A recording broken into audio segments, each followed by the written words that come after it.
Andrew Huberman es neurocientífico en la Universidad de Stanford y una de las voces líderes en optimización cerebral, enfoque y rendimiento humano. Bienvenido a The Tonight Show. Muchas gracias por estar aquí. Encantado de estar aquí. Quiero continuar esta conversación con el neurocientífico de Stanford, el Dr. Andrew Huberman. Mi invitado de hoy es el Dr. Andrew Huberman. Andrew es neurocientífico.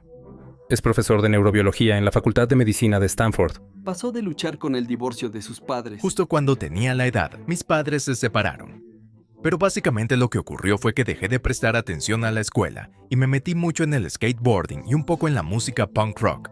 A estar metido en líos en clase de joven. Me expulsaron de la preparatoria. Eventualmente me permitieron regresar a la escuela con la condición de que fuera a terapia. Hasta convertirse en un experto de renombre mundial y crear uno de los podcasts más grandes del mundo, llegando a millones con herramientas respaldadas por la ciencia para mejorar sus vidas. Soy un gran admirador y felicidades. Te mereces ser el podcast número 1. ¿Necesitas motivación? Mira el top 10 con Nación Creer. Si ya has estado por aquí, deja un comentario con el hashtag Creer para aparecer en nuestro próximo video. Si eres nuevo, te doy la bienvenida a Nación Creer, el canal diseñado para ayudarte a creer en ti mismo todos los días. Nuestra regla número 1 es muy sencilla: debes ser disciplinado. Sería prudente hacer ejercicio temprano en el día, ¿verdad? Yoko tiene razón en esto, ¿ok? Quizás no tienes que hacerlo a las 4:30, pero levantarse temprano y hacer algo de actividad temprano en el día y tener luz solar en tus ojos hace varias cosas. Tienes un pulso de cortisol cada 24 horas, una, entre comillas, hormona del estrés. No es una hormona mala, es una gran hormona, pero necesitas que se libere en sus niveles más altos temprano en el día. ¿Cómo se hace eso? La luz del sol en los ojos aumenta ese pico en cerca de un 50%. Si no lo haces, empiezas a tener problemas. Hacer ejercicio y recibir luz solar en los ojos a primera hora del día sincroniza ese pico de cortisol.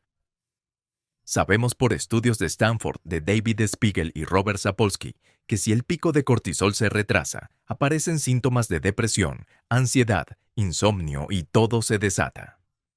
Al hablar de disciplina, podría listar 20 cosas que deberías hacer, pero esta crisis de salud mental requiere 2 niveles y 2 frentes de acción muy distintos. Permíteme describir el primero. Es fundamental que pongas toda tu fisiología en orden ahora mismo. Logra ese pico de cortisol. La luz solar matutina impulsará dopamina, epinefrina y más. Haz ejercicio temprano. Salta a la cuerda mirando al sol si tienes que hacerlo. Como dicen algunas personas, haz burpees. Luego, la gente comienza a discutir sobre los burpees, pero es bueno hacer ejercicio a la luz del sol temprano en el día. Y por supuesto, un poco de hidratación. Luego por la noche, la mayoría de las noches está bien salir de vez en cuando y pasar un buen rato, pero la mayoría de las noches quieres intentar que esté oscuro. Usa un antifaz si lo necesitas, ponte una camiseta sobre los ojos si eres como yo, si no está lo suficientemente oscuro en la habitación. No necesitas nada sofisticado. Intenta dormir entre 6 y 8 horas. Algunas personas pueden arreglárselas con 5, otras no pueden dormir tanto. Algunas necesitan más. Pero si consigues eso, y cuando la gente lo hace durante 3 o 4 días, es sorprendente lo mucho mejor que se sienten. Regla número 2. Toma descansos aburridos. Está muy claro que si tienes dificultades para comenzar una sesión de trabajo, o incluso mantenerte enfocado, hay una muy buena posibilidad, creo, de que tus descansos entre el trabajo y lo que estabas haciendo antes de trabajar fueran demasiado estimulantes. Soy un gran defensor de los descansos aburridos y también del silencio antes y después de los periodos de trabajo, por un par de razones. Veámoslo desde el final. Digamos que intentas aprender algo, o leer un libro, o simplemente hacer algo que no haces de forma automática. Quieres crear este hábito. La neuroplasticidad exige alerta y concentración. Debes dormir esa noche. Llevo años recalcándolo. Resulta evidente, además, que dedicar un tiempo a reflexionar sobre lo aprendido con posterioridad, por ejemplo, mientras damos un paseo, durante un vuelo, o tras escuchar un podcast o asistir a una charla, fortalece de manera significativa nuestra memoria y nuestra capacidad para procesar y trabajar con toda esa información nueva que vamos adquiriendo. Regla número 3. Practica la exposición al agua fría. En años recientes, ha crecido notablemente la tendencia a practicar la exposición al frío mediante duchas, baños de hielo o inmersiones en agua fría, lo cual puede elevar nuestros niveles de dopamina y el neuromodulador norepinefrina. Pero antes de comenzar, es fundamental que establezcamos primero los parámetros básicos de seguridad. El agua que está extremadamente fría, situándose entre los 30 y 40 grados Fahrenheit, puede provocar un choque térmico realmente severo. Es, de hecho, mortal. Por lo tanto, es fundamental mantener una precaución extrema, pero cuando el agua se encuentra entre los 50 y 60 grados, aporta beneficios significativos para nuestro sistema neuromodulador y estimula la dopamina. ¿Qué temperatura de agua puedes tolerar dependerá de cuánto estés adaptado al agua fría y cuán familiarizado estés con la experiencia de entrar en agua fría? Ahora, este estudio, Respuestas fisiológicas humanas a la inmersión en agua de diferentes temperaturas, es un estudio realmente interesante. Observaron a personas expuestas a agua que estaba tibia, moderadamente fría o muy fría. Al entrar en agua fría, los cambios en adrenalina y noradrenalina, epinefrina y norepinefrina fueron inmediatos. Pero luego lo interesante es que observaron que los niveles de dopamina comenzaron a elevarse de manera algo lenta y luego continuaron aumentando hasta alcanzar niveles tan altos como 2.5 veces por encima del nivel inicial. Eso es un aumento notablemente alto. ¿Por qué sería eso bueno? Hasta ahora dije que aumentar la dopamina es perjudicial para tu nivel base. Bueno, esto parece elevarlo por periodos considerables, y la mayoría reporta sentir mayor calma y concentración tras salir del agua fría. Regla número 4. Comprométete con el trabajo interior. El gran error que cometí durante varios años fue tratar de encontrar algo que viniera de fuera y que fuera a cambiar las cosas. Y, ya sabes, Dios sabe que me encanta la cafeína y me encanta hacer ciertas actividades y aprender. Pero en algún momento, me di cuenta de que la capacidad sobre cómo aprender a controlar esos reflejos, como cuando uno pierde los estribos. Dicen por ahí que nadie tiene el poder de hacerte sentir absolutamente nada. Pero qué absoluta locura. Porque, en realidad, la gente sí que te hace sentir muchas cosas. Esa capacidad de no hablar por impulso, sino tras reflexionar. Son clichés, ¿no? Pero nace de adentro, de un trabajo interno. Es increíble lo que logramos. No soy el primero en decirlo. Podemos lograr mucho solo deteniéndonos, escuchando y pensando. ¡Guau! Mi cerebro está loco. Tantos pensamientos, tantas cosas. Oh, demasiada información entrando. Como si tuviera que apagar este camino de pensamiento. También dándome cuenta de que, ¿sabes? Porque estos pensamientos se superponen. Nuestros recuerdos sensoriales se superponen y pueden alimentar. Alimentamos nuestros pensamientos. La descripción que nos ofrece Jenny Gros sugiere que, si hay algo que te molesta, lo mejor que puedes hacer es distraerte, a menos que tengas la intención real de ponerte a resolverlo. Los pensamientos son como brasas. Si no es algo adaptativo, simplemente no los alimentes.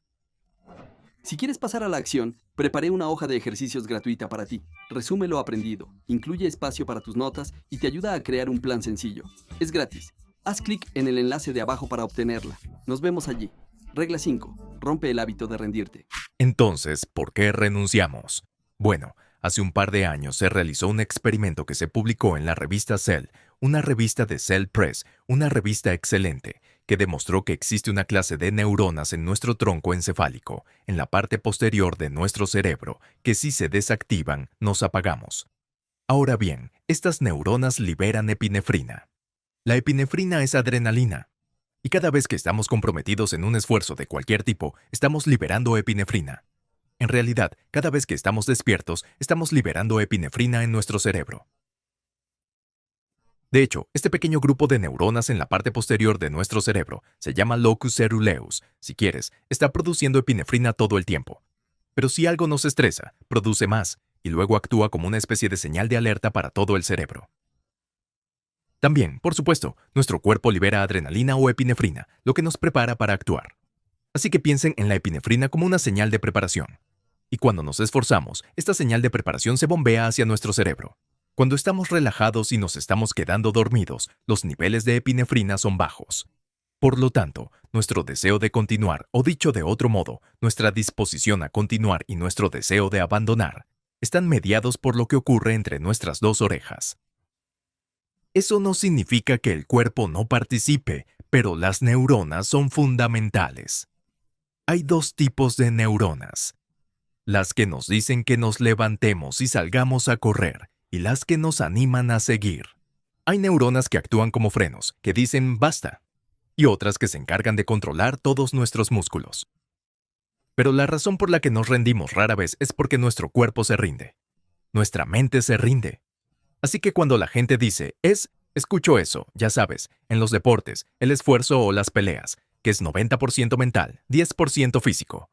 Toda esa discusión sobre cuánto es mental y cuánto es físico es absolutamente absurda. Es 100% sistema nervioso. son neuronas. ¿De acuerdo? Así que cuando la gente dice mental o físico, entiendan que es 100% neuronal.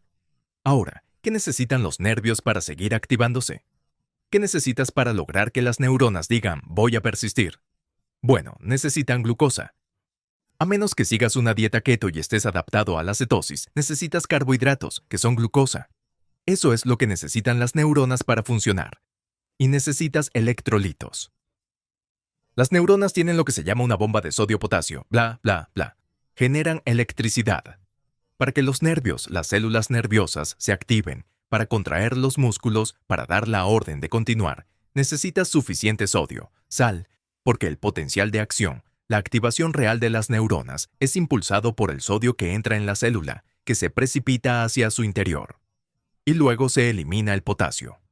Luego, esos niveles se restauran mediante la bomba de sodio-potasio. Está el sodio y los potenciales de acción, aunque no sepas nada al respecto, consumen ATP. Es un proceso que requiere energía. Así que necesitas energía para que las neuronas se activen. Y esto depende del pH. Depende de que las condiciones o el entorno dentro del cerebro tengan un pH o acidez determinados. El pH indica qué tan ácido o básico es el entorno. Los nervios necesitan sal. Necesitan potasio. Necesitan obtener magnesio. Requieren glucosa y carbohidratos para las neuronas, salvo que decidas emplear cetonas.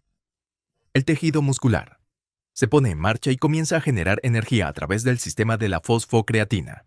Cuando realizamos esfuerzos físicos intensos y de muy corta duración, que apenas duran unos pocos segundos, el cuerpo utiliza esta fosfocreatina, que actúa como combustible muscular, de forma muy similar a como quemamos leña en una hoguera. El glucógeno muscular se transforma en ATP para generar energía. También hay otras sustancias en la sangre que sirven como combustible. Tenemos la glucosa, que es básicamente azúcar circulando por todo el organismo. Si ayunas 3 días, tu glucosa bajará y dejará de ser una buena fuente. Liberarás las grasas que se encuentran en tu tejido adiposo. Los ácidos grasos pasarán a tu sangre y podrás quemarlos para obtener energía. Ahora, hay otros factores importantes, y esos son el corazón, que va a mover la sangre. Así que, cuanto más pueda el corazón mover sangre y oxígeno, bueno, más combustible habrá disponible para que te puedas involucrar en esfuerzo muscular y mental. Como he mencionado el oxígeno algunas veces, debería ser obvio entonces que los pulmones son muy importantes. Necesitas inhalar oxígeno y distribuirlo a todos estos tejidos, porque el oxígeno es crucial para la conversión de carbohidratos y grasas. Entonces, cuando preguntamos, ¿qué limita el rendimiento? ¿Qué nos permite resistir y soportar largos periodos de esfuerzo, o incluso esfuerzos moderados? Debemos preguntarnos qué elemento, entre nervios, músculos, sangre, corazón o pulmones, es el factor limitante. O dicho de otra manera, nos preguntamos, ¿qué deberíamos estar haciendo con nuestras neuronas? ¿Qué deberíamos estar haciendo con nuestros músculos? ¿Qué deberíamos estar haciendo con nuestra sangre? ¿Qué deberíamos estar haciendo con nuestro corazón? ¿Y qué deberíamos estar haciendo con nuestros pulmones que nos permita desarrollar resistencia para el trabajo mental y físico y poder ir más lejos, más tiempo, con mayor intensidad? La regla número 6 es calma tu mente. Necesitas alguna herramienta para aprender a calmar la mente, ¿verdad? Tu mente va a dar vueltas. Nadie tiene una mente que esté tranquila todo el tiempo, que esté concentrada cuando quiere y que se duerma perfectamente cada noche. Nadie entiende eso. Ningún ser humano entiende eso, ¿de acuerdo? Así que tienes que ponerle un poco de esfuerzo. Eso implica hacer tal vez son 5 minutos de meditación al día. Soy un gran creyente en la oración. Creo que eso combina un número, sino todos los aspectos de las cosas de las que escuchamos, como la meditación y todas estas otras cosas, en una práctica que si pasas algo de tiempo con ella, creo que puede ser muy útil.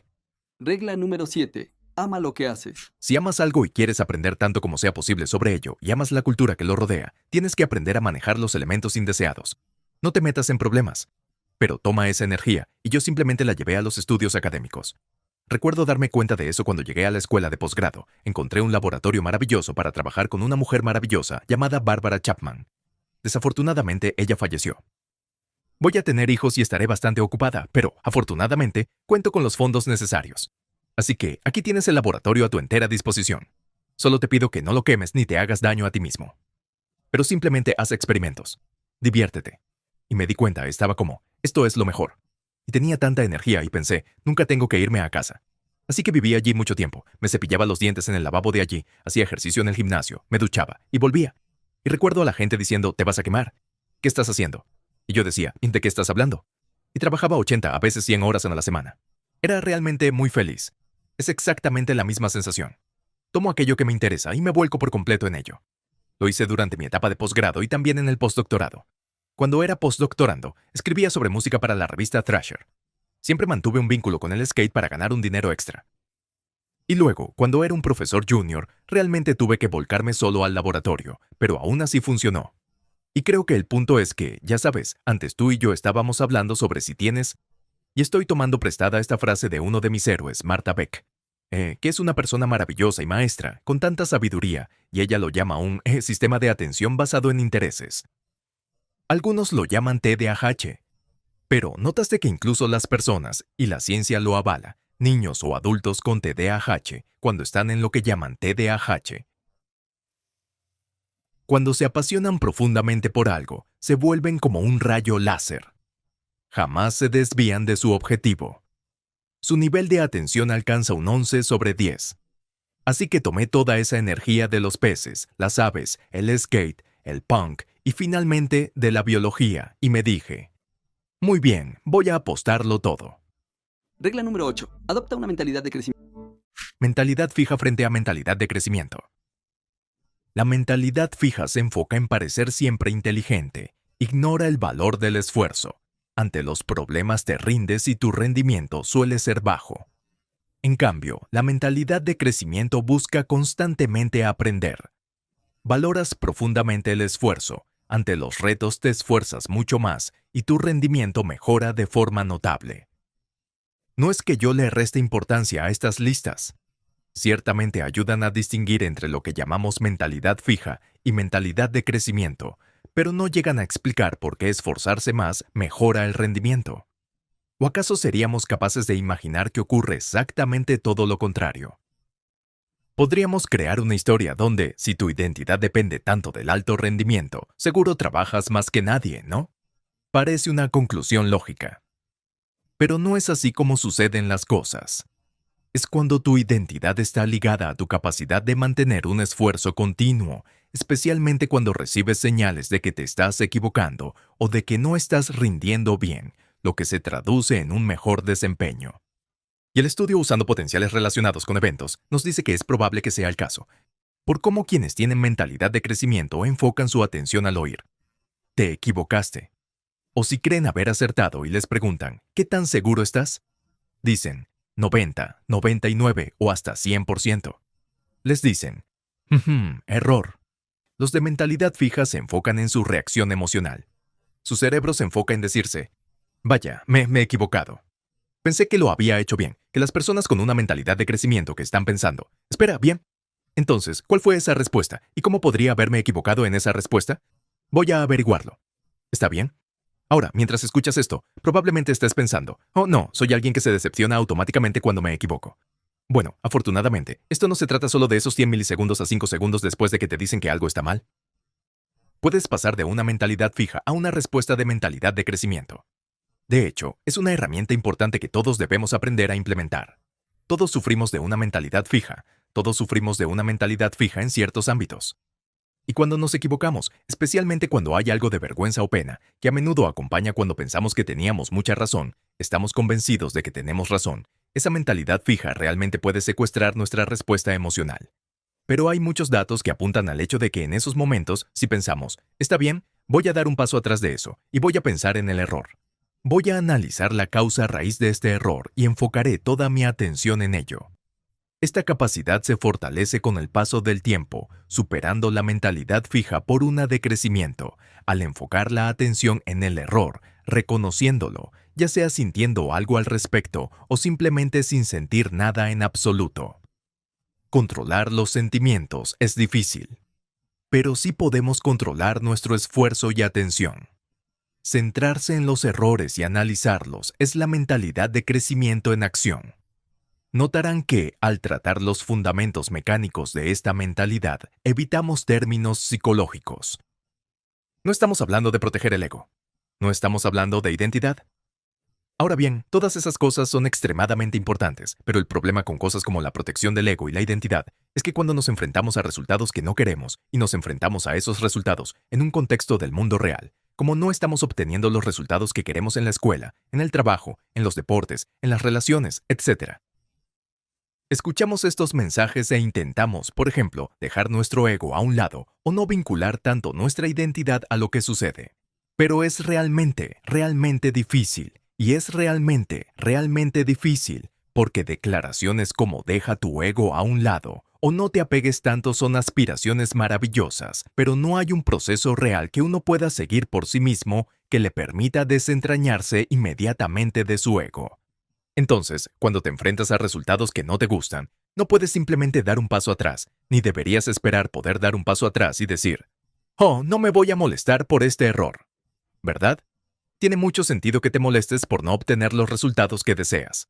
Sin embargo, una vez que empiezas a comprender algunos de los fundamentos mecanísticos que te permitirán recuperar tu desempeño, es decir, empezar a centrarte en esos errores desde una postura más cognitiva y un poco menos emocional, o incluso una combinación de lo emocional y lo cognitivo, ¿verdad? Es sumamente difícil suprimir nuestra respuesta emocional, pero podemos mejorar la respuesta atencional o cognitiva en paralelo y, de esa forma, restarle intensidad. Es un proceso complejo y al realizar tareas tan difíciles, queremos tener la certeza de que nuestro esfuerzo realmente funciona y sirve para algo. Regla número 9. Duerme bien. Pero ciertamente creo que nuestro estado mental y físico en cualquier momento está fuertemente determinado por nuestro estado mental y físico en las horas y días previos. Y, por un lado, la gente escuchará esto y dirá, pues claro, ya sabes, si no has dormido lo suficiente, te sentirás fatal, y si has descansado bien, te sentirás genial. Ese es, en esencia, el panorama general de la situación.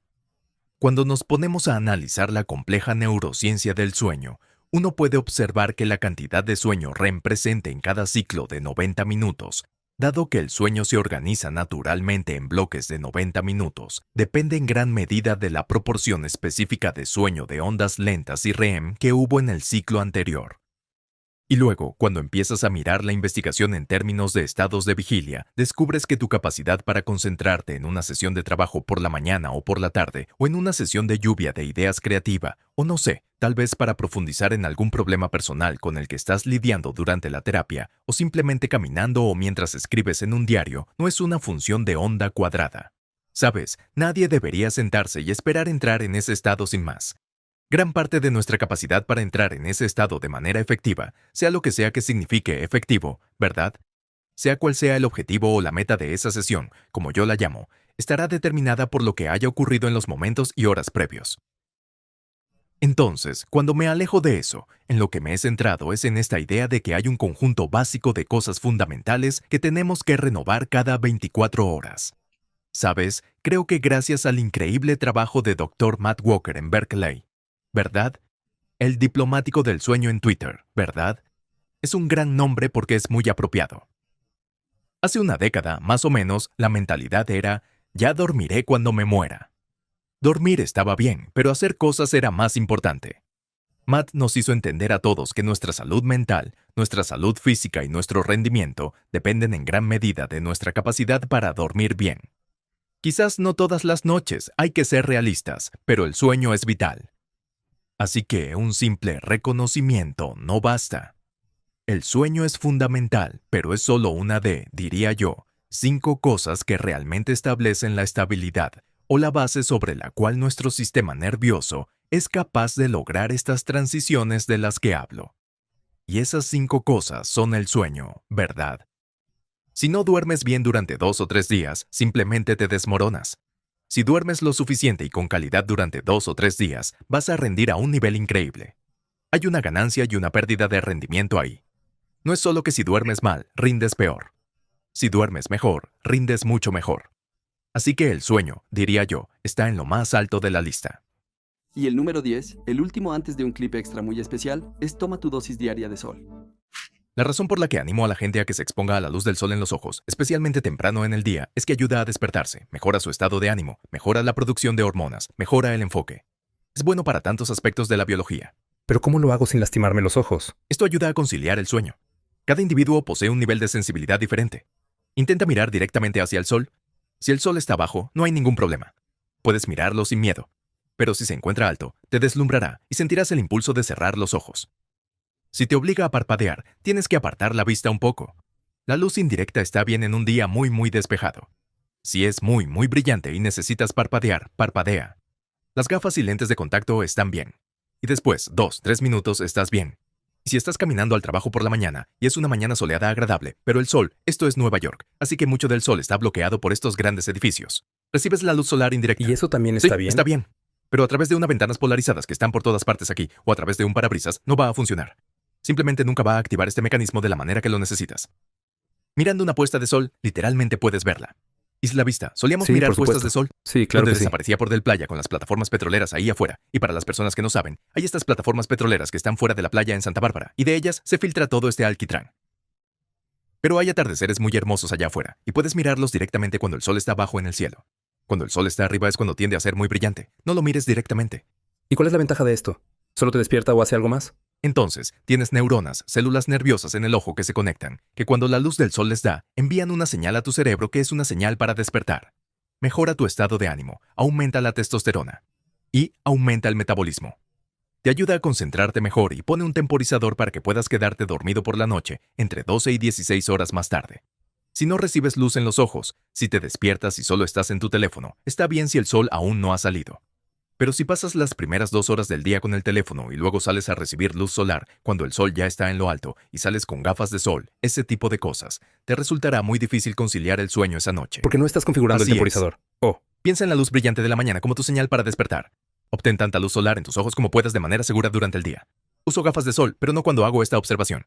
Y luego, por la tarde, intenta ver algo de sol antes de que se ponga. En el invierno, obviamente, eso va a suceder más temprano. Cuando llegue la noche, asegúrate de bajar la intensidad de todas las luces. Haz como los peleadores de la noche anterior y ponte unas gafas de sol oscuras. Procura reducir el brillo de las luces y de las pantallas desde las 10 de la noche hasta las 4 de la madrugada. Ustedes estuvieron presentes en la pelea, ¿verdad que sí? También estuve ahí. Soy un nuevo fan de la UFC, así que no estoy muy informado sobre esto, pero fue realmente impresionante. No es gran cosa de vez en cuando quedarse despierto hasta tarde. Me quedé despierto hasta la 1:30, lo cual para mí es muy tarde. Pero, ya sabes, diría que el 80% de los días y noches de tu vida, exponte a la luz solar y trata de atenuar las luces por la noche. Pero estás en Nueva York. Luces brillantes, gran ciudad, ¿verdad? Así que vas a tener que exponerte un poco más a la luz solar durante la primera parte del día. Y si te despiertas y aún no ha salido el sol, ya sabes, en cuanto salga, sal a la calle. está bien. ¿Sí? Tiene efectos muy positivos en tu salud. Ya lo entiendo. Sí, Hay bueno, que no te entenderlo lo vas primero. a creer. Muchos hombres o mujeres dicen, oh, ya sabes, no me siento bien. Me cuesta concentrarme. Tengo problemas para dormir. Antes de entrar a hablar de suplementos, terapia hormonal, baños de hielo o saunas, todo eso está muy bien. Lo más importante para la salud es el sueño de calidad. Y la mejor manera de conseguir un sueño de calidad es que te dé la luz del sol en los ojos a primera hora del día. Y en los días nublados, cuando no puedes ver el sol, la gente siempre dice, ¿no hay sol aquí? Yo digo, el sol todavía está allí. Obtienes mucho sol a través de esas nubes. Solo sale un poco más tiempo. La mayoría de las personas son principalmente visuales. Hay un estudio interesante que se publicó hace poco, que acaba de salir, y que demuestra que, en realidad, la memoria y la retención de material que se consume en un teléfono es mucho menor que en la página escrita. Ellos ofrecen una razón bastante interesante para explicar este fenómeno. Aunque podrían existir muchas otras, solo quería resaltar este punto en particular. Monitorearon la respiración, el ritmo cardíaco y diversas señales fisiológicas al leer en dispositivos móviles o en papel. Y lo que encontraron fue que la respiración era esencialmente normal o equivalente en ambas condiciones, lo que significa que las personas respiraban de la misma manera, ya sea que estuvieran leyendo en su teléfono inteligente o leyendo de una página escrita.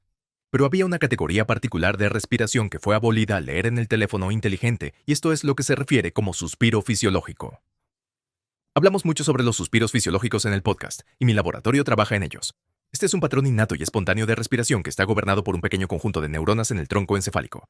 Para aquellos de ustedes que quieran saber, esta es un área del tronco encefálico llamada núcleo parafacial, descubierta por Jack Feldman en NUCLA, quien es el experto mundial en los mecanismos neurales de la respiración. Y este pequeño grupo de neuronas, probablemente solo unas 100 neuronas, se asegura de que cada 3 a 5 minutos hagas lo que se llama un suspiro fisiológico, que es una respiración muy profunda, a veces seguida de otra inhalación corta. Así que... Y luego una larga exhalación. Y la doble respiración profunda, o la respiración muy profunda, reinfla los pequeños sacos en los pulmones. Tus pulmones no son solo dos bolsas grandes de aire. En realidad, tienen cientos de millones de pequeños sacos que llamamos los alvéolos de los pulmones. Y cuando no haces estos suspiros fisiológicos, entonces en el segundo o tercer minuto después de no haber hecho un suspiro fisiológico, estos pequeños sacos colapsan y están algo húmedos por dentro. Así que puedes imaginar intentar inflar un globo que está húmedo por dentro. Necesitas un poco de presión de aire adicional. Y entonces los suspiros los reinflan y luego en la exhalación te permiten liberar dióxido de carbono. Ahora, esto ocurre incluso durante el sueño cada 3 a 5 minutos, y he hablado mucho sobre los suspiros fisiológicos como lo que creo que es una herramienta realmente excelente en tiempo real para reducir la ansiedad y calmarse. De hecho, funciona muy bien. Tenemos un estudio que está en revisión ahora. Es un trabajo con David Spiegel de psiquiatría. Señala que estos suspiros fisiológicos, doble inhalación nasal, exhalación larga bucal, calman bien al eliminar dióxido de carbono. Ahora, en este estudio sobre la lectura en el smartphone versus la lectura en papel, lo que encontraron es que las personas dejan de realizar suspiros fisiológicos cuando están leyendo en el smartphone. Ahora, no fue un estudio perfecto porque probablemente también deberían haber tenido una condición de tablet y de computadora portátil. Entonces, no está claro si se debe únicamente a la apertura reducida de la ventana visual, a que estás enfocando tu atención, y hay una especie de casi como una apnea, una especie de privación de oxígeno cuando haces esto. Pero está muy claro, quiero decir, es sumamente claro que dos cosas. Una es la respiración nasal, y la otra es obtener suficiente oxígeno para el cerebro es importante para la comprensión. Entonces, la conclusión de esto es que, siempre que sea posible, intenta leer de una página escrita y si no puedes, intenta acceder a lo que estás aprendiendo en la pantalla más grande que puedas manejar en ese entorno en particular. Y me doy cuenta de que cuando la gente está viajando, a veces soy culpable de mirar mi teléfono e intentar leer documentos y pasajes en mi teléfono. Pero es interesante porque este estudio destaca el vínculo entre nuestra atención visual, nuestra respiración y el hecho de que nuestro cuerpo y nuestro cerebro tienen mecanismos innatos para asegurarse de que estamos recibiendo suficiente oxígeno y suficiente flujo sanguíneo a las áreas del cerebro que son necesarias para el aprendizaje. Así que, nuevamente, no quiero restar importancia al hecho de que hay mucho TDAH legítimo y clínicamente diagnosticado por ahí. Pero para muchas personas que están luchando con la atención o sienten que simplemente no pueden concentrarse, creo que todos nos debemos a nosotros mismos preguntar, bueno, ¿qué tipo de ambiente estoy creando para mí que me está privando de este enfoque? ¿Y qué cosas simples puedo hacer para tratar de mejorar mi capacidad de concentración? Porque personalmente creo que, si es posible, y siempre que no sea peligroso, comenzar con herramientas conductuales, ¿verdad? Antes de pasar a la suplementación o medicamentos recetados, a menos que haya una necesidad realmente urgente, yo consideraría que las herramientas conductuales deberían ser las más valiosas por la simple razón de que cuando participas en un comportamiento una y otra vez, obtienes neuroplasticidad. Los circuitos de tu cerebro cambian y mejoran. Simplemente tomar un fármaco o un suplemento de cualquier tipo, aunque pueden tener su valor, no va a reconfigurar tu cerebro de la manera que quieres. Básicamente dependes de esa química para acceder al estado que deseas. Bien, y felicidades. Estás un video más cerca de quien estás destinado a ser. Cree.